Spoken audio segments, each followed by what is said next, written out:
চাহিদাটাকে সবসময় প্রয়োজন এবং সামর্থ্যের মধ্যে রাখতে হয়, তাহলে দেখবেন সংসারে সুখ শান্তি আর ভালোবাসার অভাব হবে না। সংসারের প্রতিটা কোনায় কোনায় সুখ শান্তি আর ভালোবাসায় ভরপুর থাকবে। হ্যালো এভরিওয়ান, আসসালামু আলাইকুম। Welcome to Miran daughter. আশা করি যে যেখান থেকে দেখছেন সুস্থ এবং ভালো আছেন। আলহামদুলিল্লাহ আমরা ভালো আছি। আমার আরেকটি নতুন ভিডিওতে সবাইকে ওয়েলকাম করছি। আশা করছি আজকের ভিডিওটি সবার কাছে ভালো লাগবে। ভোর 6টা থেকে ভিডিওটা করা শুরু করেছিলাম। প্রত্যেক দিন সকালে ঘুম থেকে উঠে আমার সর্বপ্রথম কাজ হচ্ছে বারান্দাতে গিয়ে এই কর্নারটাতে দাঁড়ানো। আর এই কর্নারটাতে দাঁড়াতে আমার এত ভালো লাগে। তো এখানে দাঁড়িয়ে কিন্তু আমার খুব ভালো লাগে। আর যখন দাঁড়িয়েছিলাম তখন একটা হাওয়া এসে ফুলগুলোকে দোল দিচ্ছিল, তো সেটা দেখতে কিন্তু ভীষণ ভালো লাগছিল। আর এই মুহূর্তে যারা ফুলের দোলনি দেখে আমার ভিডিওটা দেখা শুরু করেছেন, তারা প্লিজ ছোট্ট একটি লাইক দিয়ে আমার ভিডিওটি কন্টিনিউ করবেন। আপনাদের ছোট্ট একটি লাইক পারে আমাকে আপনাদের মতো আরও কয়েকজনের কাছে পৌঁছাতে।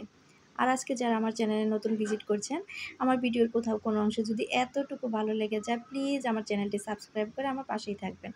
আর ইতিমধ্যে যারা এইসব কাজগুলি করে ফেলেছেন তাদেরকে জানাই অসংখ্য ধন্যবাদ। আর এখানে কিন্তু এই যে আমি কিছু চীনাবাদাম ভেজে নিচ্ছিলাম, কিছু বাদাম আনা হয়েছিল, তো সেটা ভেজে নিচ্ছিলাম। তো আমার ঘরে বাদাম আনা হলে সবসময় দেখা যায় আমার বাবাই কিন্তু ভাজি করে, আস্তে ধীরে সে খুব সুন্দর করে ভাজি করে। তো আজকে আর সেটা হয়নি, আজকে আমি করে ফেলেছি। তো বাদামগুলোকে প্রথমে ভেজে নিয়ে ঠান্ডা করে নিয়েছিলাম, তারপরে এই যে একটা জারে রেখে দিলাম। তো আগে কিন্তু রুবামা দেখা যেত বাদাম খেত না, এখন আবার একটু পছন্দ করে, যার কারণে চোখের সামনেই রাখি যাতে ও সবসময় বের করে খেতে পারে। আর এই তো বাদামগুলি ভেজে রেখে দেওয়ার পরে কিন্তু আমি একটু বাজারে গিয়েছিলাম। তো বাজারে গিয়ে ইলিশ মাছ কিনে এনেছি। তো সব আপুরা কিন্তু এখন দেখি সবাই শুধু ইলিশ মাছ রান্না করে, তো সেটা দেখে কিন্তু আমারও লোভ লেগে গিয়েছিল। তাই ভাবলাম যে আমি কবে কিনি, তো আজকে সেই দিনটা ছিল। তো আজকে ভাবলাম যে ইলিশ নেই, তো সেখান থেকে আমি 2টা ইলিশ নিয়ে এসেছি। খুব একটা যে বড় সেটাও না, আবার খুব একটা যে ছোট সেটাও না। 800 850 গ্রাম এরকম ছিল। তো বাজারে যাওয়ার আগে কিন্তু আমি কিছু জিরা রোদে শুকাতে দিয়ে গিয়েছিলাম। যেহেতু আমার পূর্ব পাশে একটা জানালা আছে, ওখানে সূর্যটা ওঠার সাথে সাথেই রোদ লাগে। তো ওখানে যে কোনো জিনিস দেওয়ার সাথে সাথে 2-3 ঘন্টার মধ্যে কিন্তু দেখা যায় খুব ভালোভাবে শুকিয়ে যায়। আর এভাবে জিরাটা শুকিয়ে রাখলে কিন্তু বাটতেও সুবিধা, ব্লেন্ডার করতেও সুবিধা, আবার জিরাটা কিন্তু অনেক দিন করে ভালো থাকে। যার কারণে আমি সবসময় এভাবে জিরা শুকিয়ে রাখি। আর ভিডিওর এই অংশটুকু হচ্ছে গত রাতের।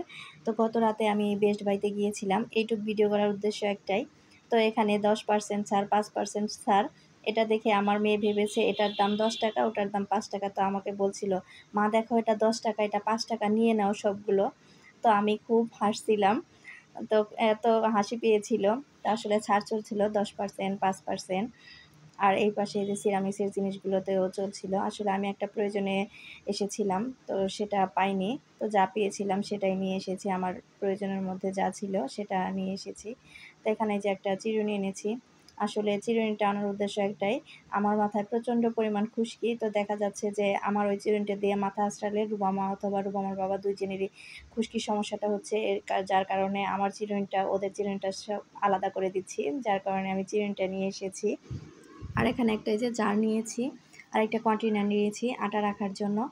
আসলে খুব একটা বেশি কিছু যে কেনা সেটা কিনিনি। আমার প্রয়োজন যতটুক ছিল আর আমার সামর্থ্য যতটুক ছিল সেটার মধ্যেই থাকার চেষ্টা করেছি।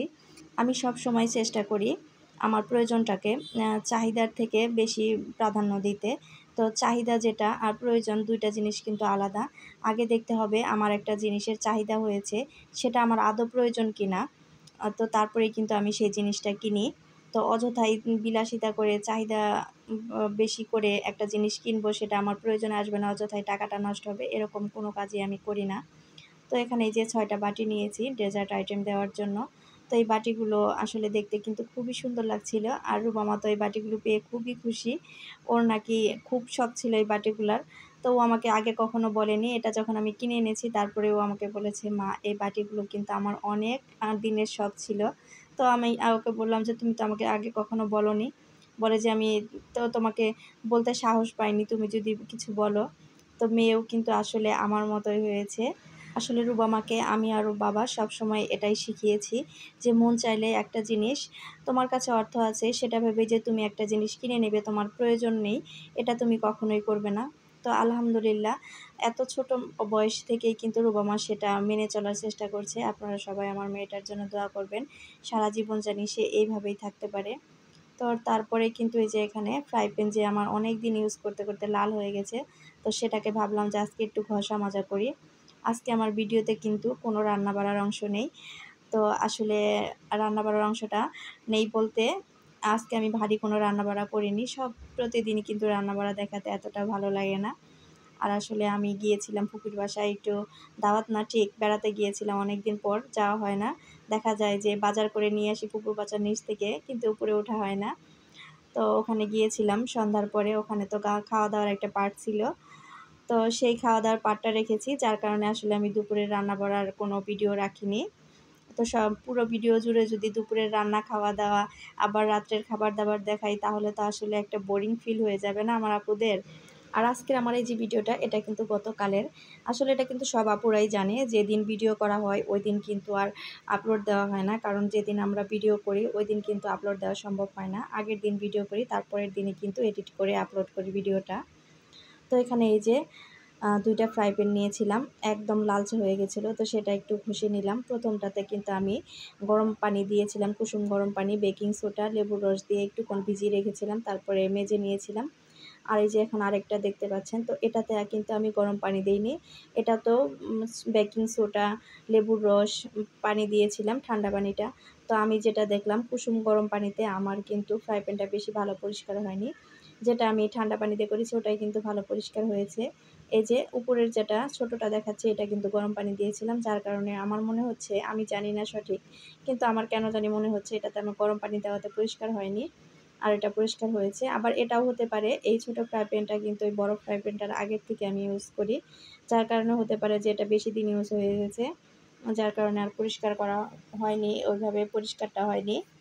আর এখানে এই যে একটা ম্যাক্সি বানিয়েছিলাম আমার আম্মার জন্য, তো এটা একটু লেস করে বানিয়েছিলাম আড়ং সিস্টেম করে। তো জানি না কেমন হয়েছে, আড়ঙের মতো হয়েছে কিনা, কিন্তু চেষ্টা করেছি আর কি।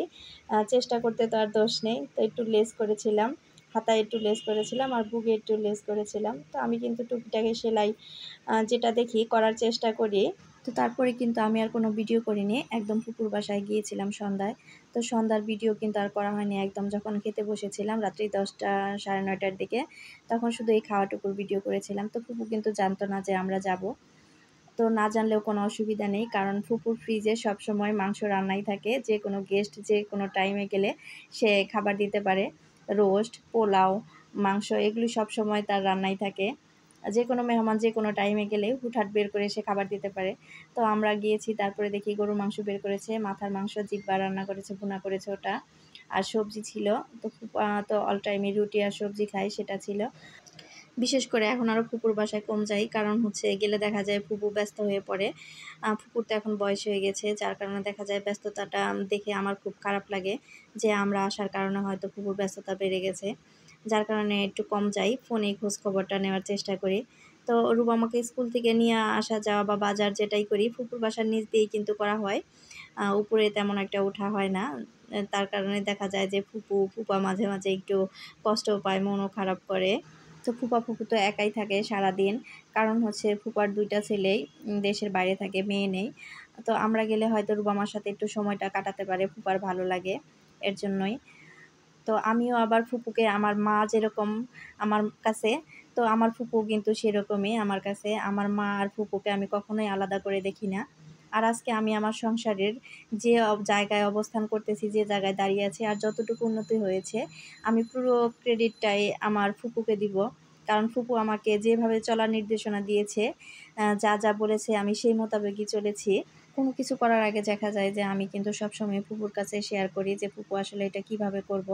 তো ফুপু যে সিদ্ধান্তটা দেয় বা যে কথাটা বলে ওইটা মেনে চলার চেষ্টা করি। তো তাতে কিন্তু আলহামদুলিল্লাহ আমি ভালো আছি।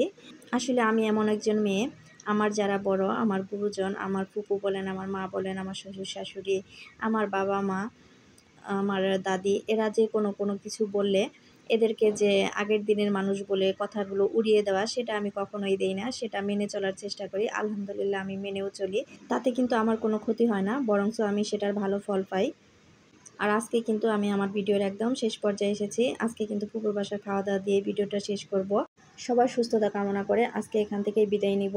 দেখা হয়ে যাবে নেক্সট কোনো ভিডিওতে। সবাই ভালো থাকবেন, সুস্থ থাকবেন। আল্লাহ হাফেজ।